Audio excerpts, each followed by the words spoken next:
You may well dream of becoming a racing driver, but what do racing drivers dream of? Well, their ultimate would be to take the checkered flag at a couple of choice races. The Monaco Grand Prix is one, and the other, the ultimate endurance race, the 24 Hours of Le Mans. And if it's every driver's dream to win, then to have a win at Le Mans is the ultimate accolade for a manufacturer.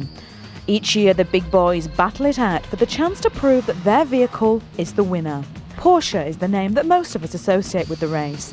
They've had 14 triumphs at Le Mans in the race's 65-year history. They're followed by 9 wins for Ferrari and 7 for Jaguar in the good old British glory days of the race.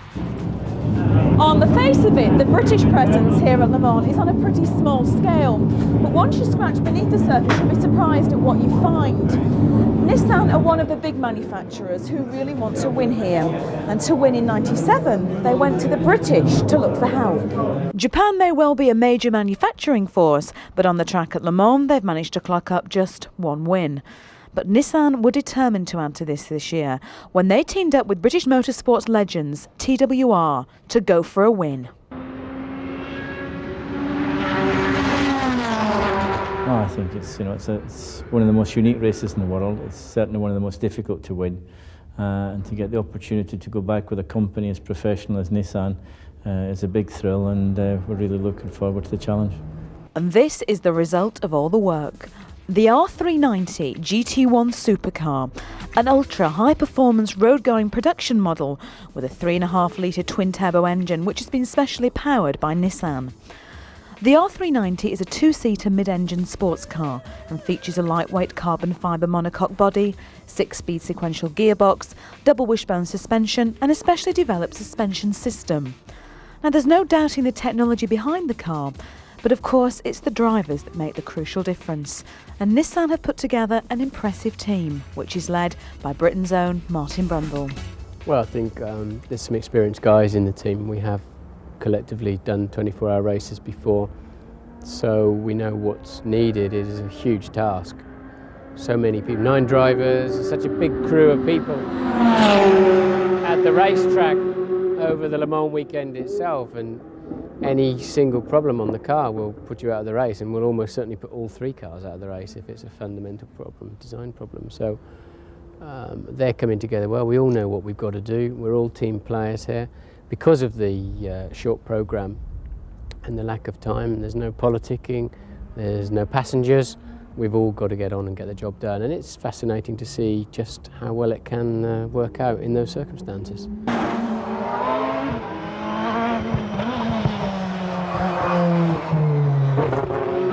It's not necessarily just your own performance against your teammates. You have to throw your ego out of the window if you're a single-seater racer.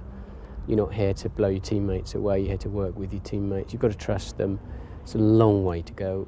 You know, when the sun comes up on a Sunday morning, there's still the equivalent of 5 Grand Prix distances to go or something. So just to put that in perspective, you jump in a car and your teammates sweat, and within a minute of leaving the pits, you're doing 200 miles an hour down the Mulsanne. So you've got to trust each other. That you haven't just been off the road and damaged the car and not said anything. There's a much greater element of camaraderie and trust between the drivers, because you're more against the elements than against each other. The race is a very difficult race, and it's all about teamwork and relying on your partner or your teammate to do his job as to 100% of his capability. And if everybody does that, then the chances are you'll be successful. Yeah, you just have a straight line. We caught up with the Nissan team at pre-qualifying at Le Mans, with 85 cars aiming for a spot on the starting grid for the race. The number are whittled down at pre-qualifying, which is a month before the actual race. Here it's the lap times that are all important, and Nissan managed to clock up some pretty impressive times, all 3 of their cars earning a place on the starting grid, and with Martin Brundle setting the fastest time of the weekend. It was a really nice lap. There wasn't too much traffic. I thought I could do a 43.5, so it was nice to do a 43.1. It's a nice little bonus. Really good, clean lap. I really enjoyed it. This is probably one of the most famous spots on the Le Mans circuit. We're right at the end of the Mulsanne Straights. The cars are coming down here and round the corner at anything up to 200 miles an hour. So it's really no surprise that a team like Nissan will get through enough tyres in the 24-hour race to take an average car right round the world 200 times. And a bit more Le Mans trivia for you. Over the 24 hours, 200,000 spectators will watch the cars cover around 370 laps. That's over 5,000 kilometres. Each car will need an average of 28 pit stops and make 58 gear changes per lap. That's around 21,460 gear changes that each car will make throughout the race. In order to compete in GT1, a manufacturer has to produce at least one road version on which the racing car is based. And this stunning looking thing behind me is Nissan's One. It's a 3.5 litre twin-turbo V8 engine, and it has a lightweight carbon fibre body and a 6-speed sequential gearbox. Do you fancy one? Well, the regulations state that it's got to be on sale at under $1 million. And this is a bit of a snip. Around £500,000 Nissan expect. So you better get your orders in now if your numbers come up on Saturday.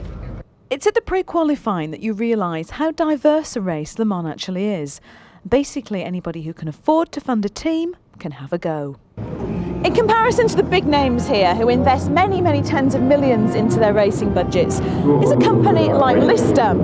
They're flying the flag here this year for Britain, and they have a relatively tiny budget in comparison. They're sponsored by Newcastle United, and there's a bit of a rumour going round that the car's fuelled on Newcastle brown ale.